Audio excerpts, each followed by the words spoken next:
何？お前はもう死んでいる。ส่วนท่าที่หนึ่งสายฟ้าฟาดความเร็วเทพ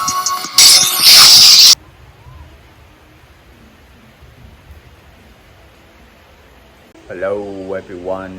ฝนตกกำลัง15ทุกคนไปที่แบดนอมวันนี้เนาะแต่ฝนตกหลัดก่อนมีทางเลือกก็คือเอารถใหญ่ไปเดี๋ยวรถจักรไปแต่เบิ่งฝนแล้วเนาะบ่แห้งปานใด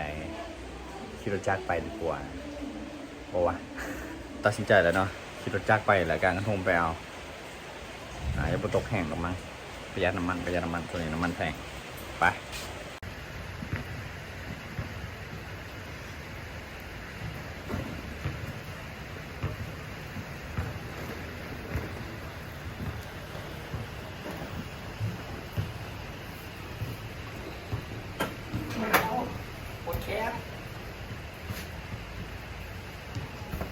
เปี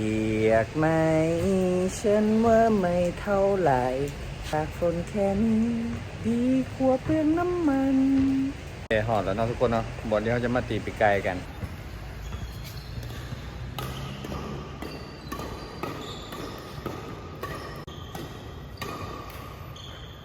วันนี้กับวันอาทิตย์เนาะคนบ่คอยไลน์มาได้เนาะปกตินี่แจ้งไปแล้วกันเนี่ยเนาะตอนนี้เขาถามหมูเราจะถามหมูมาวอร์มถามว่านี่ตะคิวกินนะบวอร์มตะคิวกินขาปั่นโอ้ my god ว่านแบบกิ่งเลยเนาะ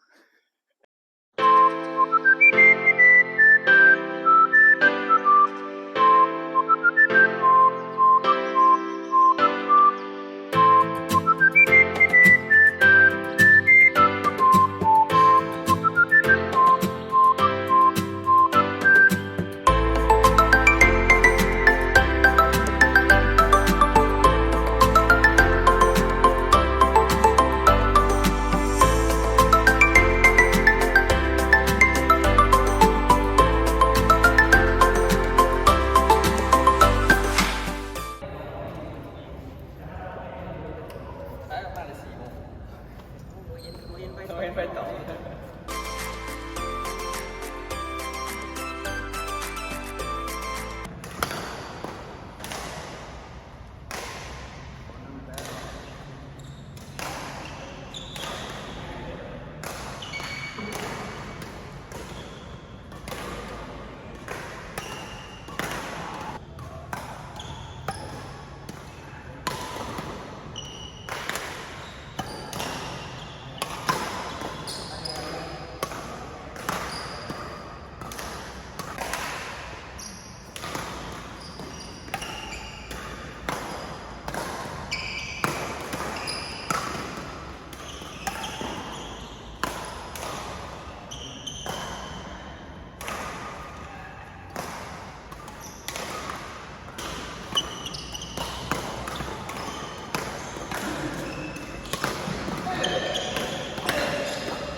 ตอนนี้เขาก็ตีไปแล้วเนาะแมตช์หนึ่งเนาะเดี๋ยวสีไปล้างแขนกันเนาะกับหมูเนาะเขาวอกบ๊อบบี้วอกต้องทำมันนี่เหตุชมกันมาโอเคเดี๋ยวเขาสิมาตีกินหนำกินในเนาะเดี๋ยวมาเบิ่งฟอร์มกันเลยเนาะตอนนี้เสมอ1-1เนาะไปเลยกะโบมียังไรเนาะสำหรับคลิปนี้ก็มีแต่มาหับส้มบรรยากาศตีแบดเนาะแล้วก็ฝีมือยังขี่หลายเนาะยังสีพัฒนาไปเรื่อยๆเพราะเขาตีอาทิตย์นึงเขาตีตั้งแต่2 ครั้งนึงตีแต่เช้ากับผิดเนาะมันเกิดวันอาทิตย์กับโบได้มากพยายามเห็นกิจกรรมได้หลายเนาะจะยังไม่เกี่ยวกับไปร้อยนะเดือนหน้าเขาสิพาไปสกมวยเนาะหาติดตามกันเบิ่งเนาะคันพยานเห็นสกมวยเนาะ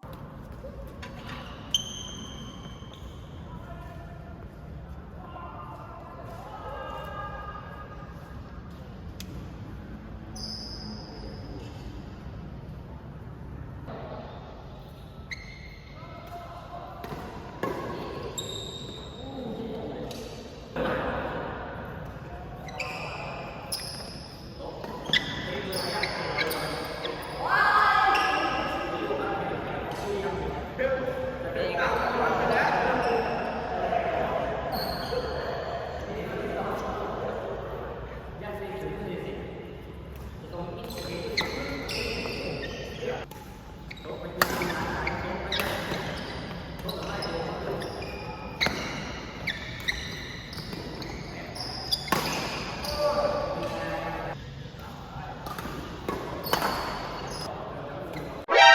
何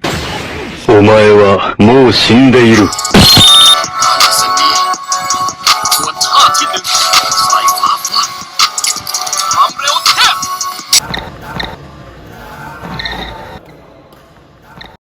Surprise, motherfucker.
แข็งเลยนะ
ตีกับผมหน่อย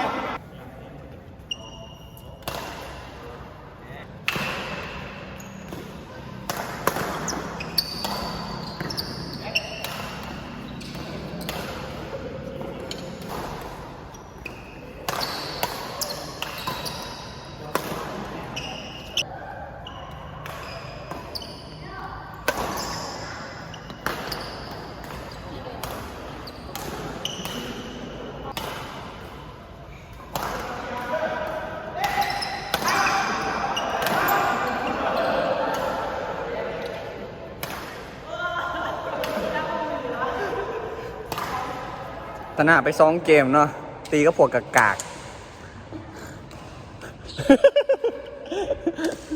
คนเนาะตอนนี้ก็ตีไปแล้วเนาะตีตั้งแต่5 โมงเนาะเดี๋ยวนี้7 โมงก็สนะตลอดเลยมื้อนี้ขนาดแบบว่าขาปั่นเนาะนี่ขาปั่นตะคริวกินตั้งแต่เมื่อวานโอ้โหเป็นหยังตะคริวคือกินมามันเป็นน้ำหยังจะสิกลับไปสิไปหาอ่านสาเหตุก็ถือว่าโอเคเนาะผลงานมื้อนี้น่าประทับใจนี่แหละเนาะกิจกรรมเนาะทุกๆวันเสาร์และอาทิตย์เนาะก็พอได้มาออกกำลังกายเนาะยืดเส้นยืดสายโอเคนะปิดคลิปละก็สบายดีทุกคนเนาะฝากอย่าลืมเนาะกดไลค์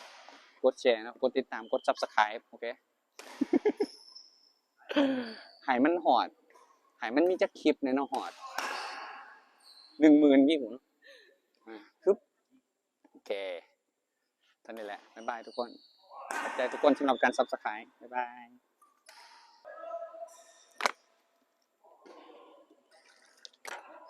ถือว่า